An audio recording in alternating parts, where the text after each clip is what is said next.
Merci de me retrouver sur Télécréole et Créole FM ou encore en direct sur Internet. Voici les informations à La Réunion et dans l'océan Indien.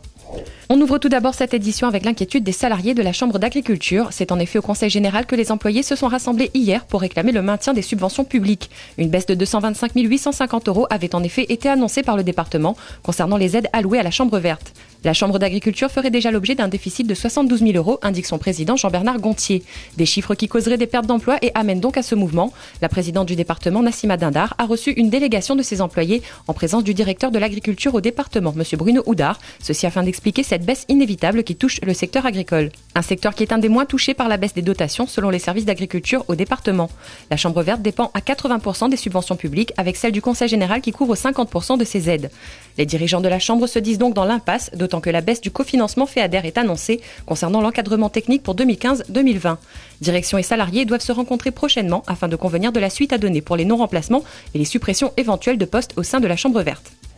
Social toujours et économie aussi, Saint-Louis connaît une deuxième année de hausse des impôts locaux sur la commune. Une hausse annoncée par la préfecture après plusieurs rencontres de négociations avec la municipalité. Le taux définitif de cette augmentation n'est pas encore publié, tout comme sa date de mise en application. Mais Patrick Mallet, le maire de la commune, le précise, elle n'atteindrait pas 10%.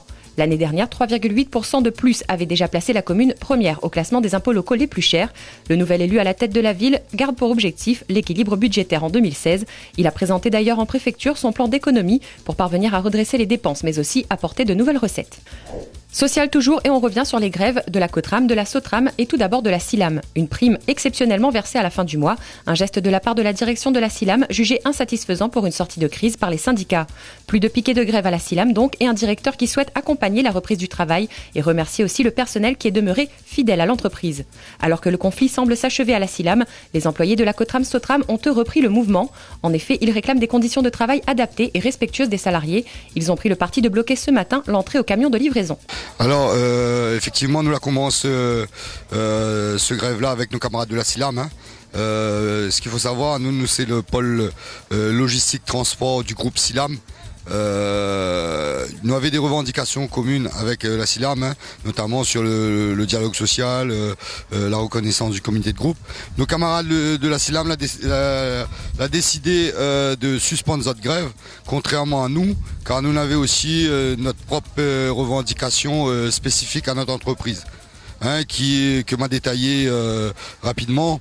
Notamment sur le non-respect du droit du travail, concernant le vol de nos heures supplémentaires, si m'y peut dire, les repos hebdomadaires, les conditions de travail, les très mauvaises conditions de travail, et ça, nous peut plus lâcher là-dessus, quoi.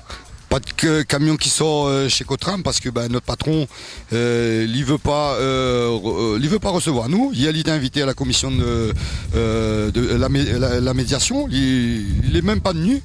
Il n'est même pas venu à cette réunion. Alors il dit comme prétexte que nous doit libérer le site. Ce qu'il faut savoir aussi, c'est que par le passé, nous te laisse l'accès libre aux non-grévistes. Sauf que notre direction utilise le service du garage et utilise des intérims pour mettre sur nos camions. Et ça, c'est un moyen illégal pour casser une grève. Des intérimaires, ça, nous n'est pas d'accord. Et nous connaissons qu'il va agir de la même façon. Et ça, nous ne pouvons pas accepter. On ouvre à présent le volet économie. Encourager les créateurs d'entreprises est essentiel dans le contexte économique actuel et la 17e édition du Challenge des créateurs entend poursuivre cette logique de soutien aux petites et moyennes entreprises. Les 6 meilleurs dossiers proposés recevront un prix spécifique, indique Nassima Dindar, qui souligne d'ailleurs l'implication des partenaires que sont le Pôle emploi, l'Ordre des experts comptables, l'Association du développement rural de la Réunion et celle pour le droit à l'initiative économique ou encore la BGE, Réseau national d'appui aux entrepreneurs ainsi que les différentes chambres de la Réunion.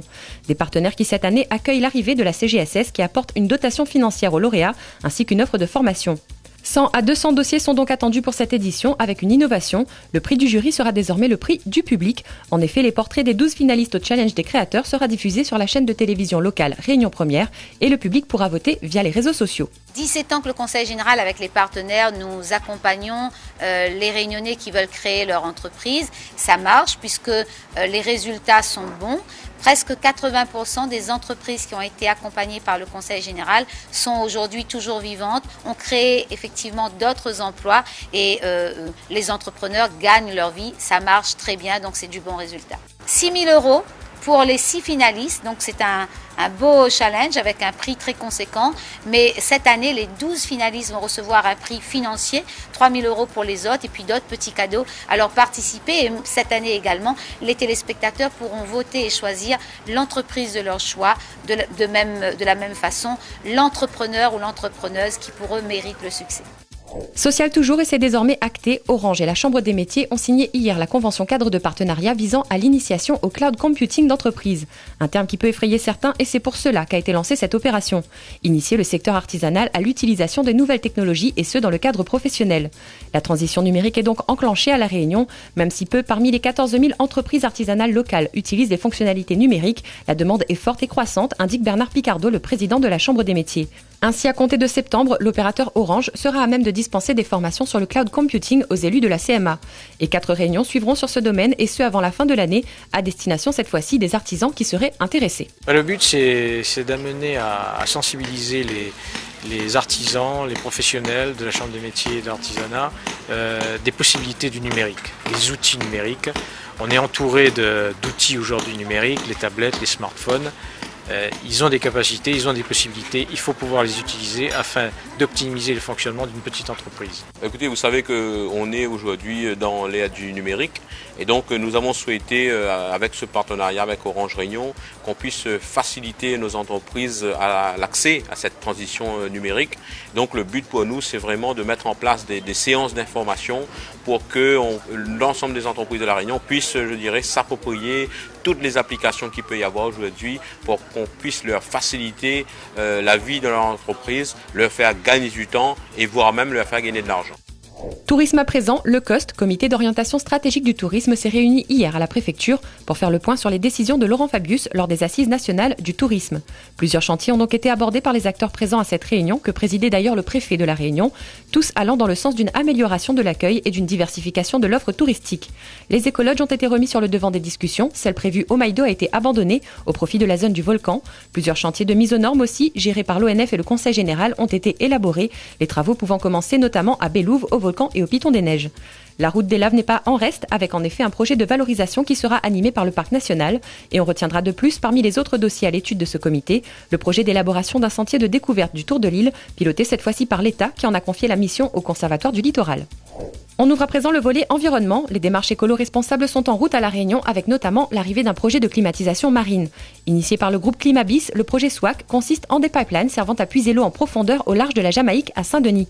Un prélèvement qui ensuite permettra de refroidir un réseau urbain d'eau douce sur 23 km entre Saint-Denis et Sainte-Marie. Pour l'heure, destiné à une 50aine de clients déjà intéressés, tels que le CHU, l'université ou encore l'aéroport. Ce système permettrait alors de réduire la fracture énergétique réunionnaise et de surcroît engendrer un gain estimé à 80 millions d'euros sur 24 ans de production électrique. Et par voie de fait, ce seront 600 000 tonnes d'émissions de gaz carbonique en moins.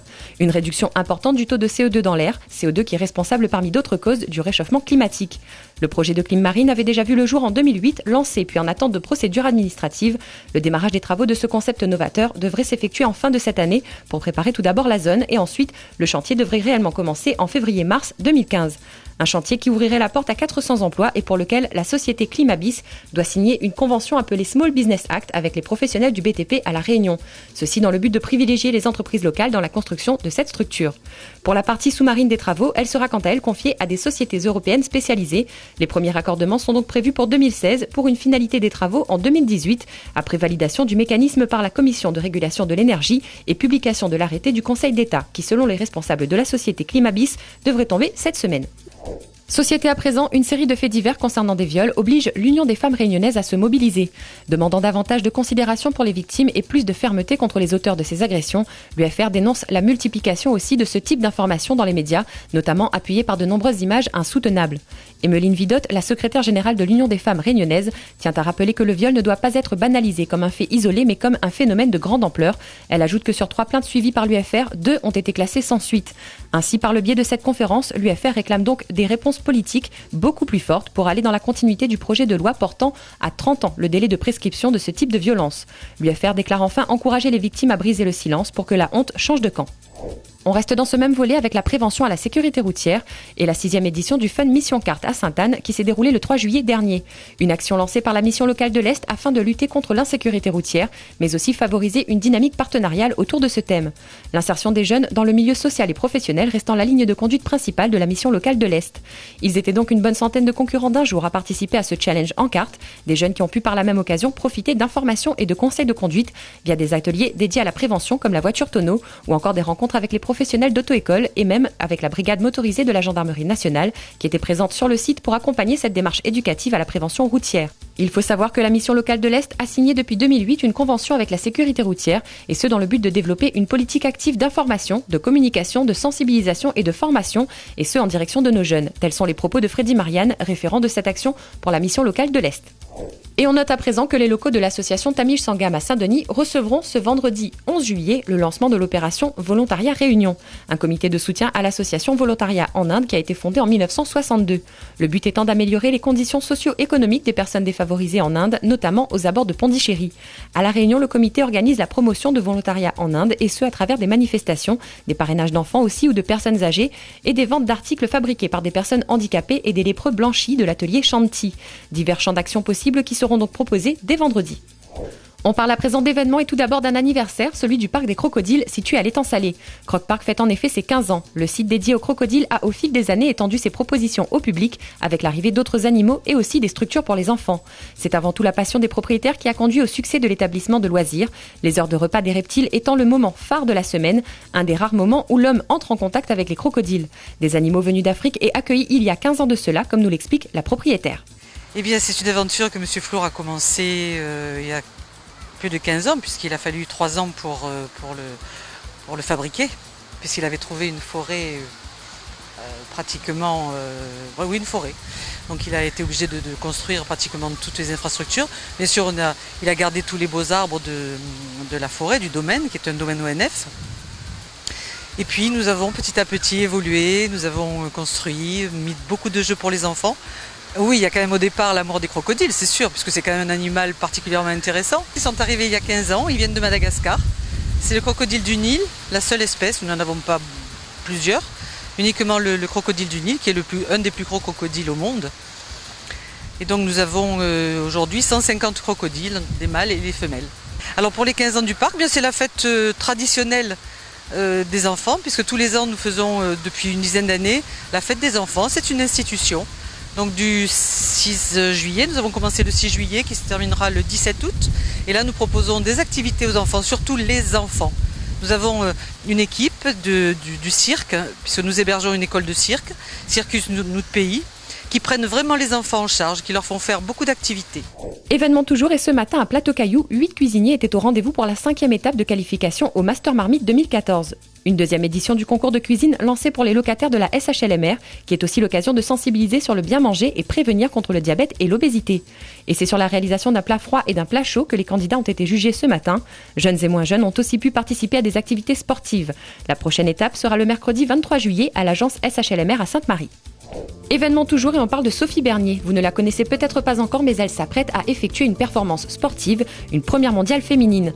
En effet, elle a décollé aujourd'hui de La Réunion pour rejoindre l'île Maurice et ce dans le but d'honorer le défi qu'elle s'est lancé, rallier l'île Maurice à La Réunion en kitesurf. Après une année d'entraînement, c'est donc le début de l'aventure pour la jeune femme qui indique vouloir notamment porter la cause des femmes et redorer l'image de l'océan Indien. Elle est partie à l'île Maurice ce midi avec son équipe d'accompagnateurs garant de sa sécurité lors de l'événement. Un repos de 2 jours ensuite pour prendre le départ samedi depuis Le Morne pour 160 km de trajet.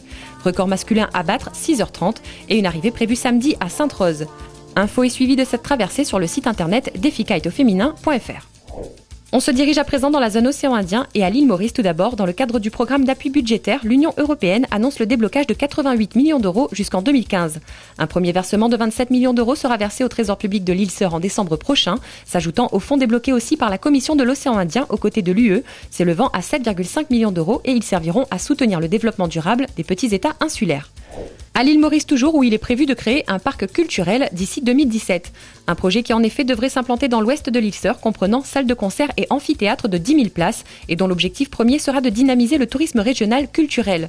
Disposant d'une superficie de 211 043 m², la structure est prévue pour être innovante. Par exemple, les lumières sur le site seront à LED et les seuls véhicules autorisés à circuler dans le parc seront des voitures électriques. Un parc qui sera de plus composé d'ateliers de construction de décors et de studios de cinéma, le tout ouvert aux artistes et aux spectateurs du monde entier, précise Jean-Luc Mannebach, le directeur du groupe porteur de ce projet. Et on termine cette édition aux Comores. Le 6 juillet dernier, en effet, les Comores célébraient eux aussi leur indépendance. Une indépendance souhaitée en 1975 et donc un 39e anniversaire au cours duquel le président comorien a déclaré souhaiter l'unification des 4 îles de l'archipel. Il a en effet appelé à l'unité, d'un côté par rapport aux intérêts de l'archipel qui collabore avec les États-Unis mais aussi avec la France, et d'un autre côté, déclare-t-il, stopper les drames humains quotidiens entre l'île de Mayotte et les Comores est primordial. Il conclura son discours par un vœu, celui de voir un jour les Comoriens des 4 îles se réconcilier. Voilà pour les principales informations à La Réunion et dans l'océan Indien. Merci à vous d'avoir été au rendez-vous sur Télécréole et Créole FM. N'hésitez pas à nous faire partager vos informations pour nous faire vivre vos temps forts. Je vous souhaite quant à moi une excellente suite de programmes sur notre chaîne et on se quitte aujourd'hui une nouvelle fois sur de belles images.